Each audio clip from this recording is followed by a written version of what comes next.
Bonjour à tous. On s'achemine bientôt vers une élection présidentielle en France en 2027. On est déjà à la fin de l'année 2025 et, euh, et les gens se préparent déjà, les personnalités politiques se préparent déjà à faire campagne, à battre campagne pour une élection cruciale pour le peuple français et pour la France, pour l'avenir de la France, pour le destin de la France. Bien évidemment, il y a de nombreux candidats charismatiques.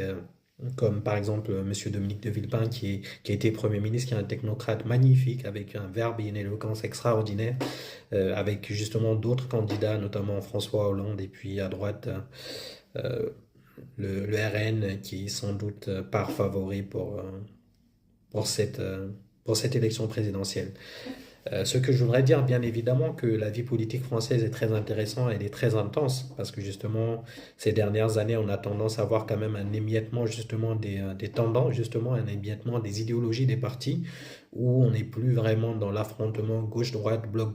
droite, avec des idées un peu communes, des idées de base qui sont communes. Là, maintenant, on arrive quand même à une période où il y a un éclatement des partis, et on a tendance à penser justement que la France commence plus à ressembler à un régime comme par exemple l'Allemagne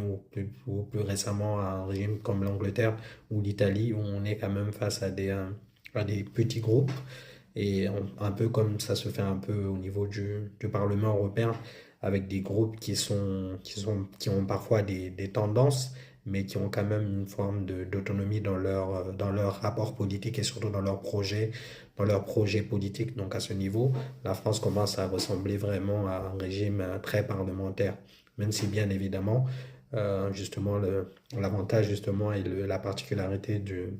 du, du régime français, c'est d'être un régime mixte à la fois un régime présidentiel, qu'a voulu De Gaulle d'ailleurs pour avoir un exécutif fort pour éviter l'instabilité et ici avoir quand même une ossature qui est parlementaire avec quand même un parlement qui est capable aussi de, de lever justement certaines problématiques et surtout de pouvoir aussi sanctionner le gouvernement et de pouvoir dissoudre le gouvernement. Donc à ce niveau, je pense que la France quand même a un régime politique stable avec quand même une vie politique qui commence quand même à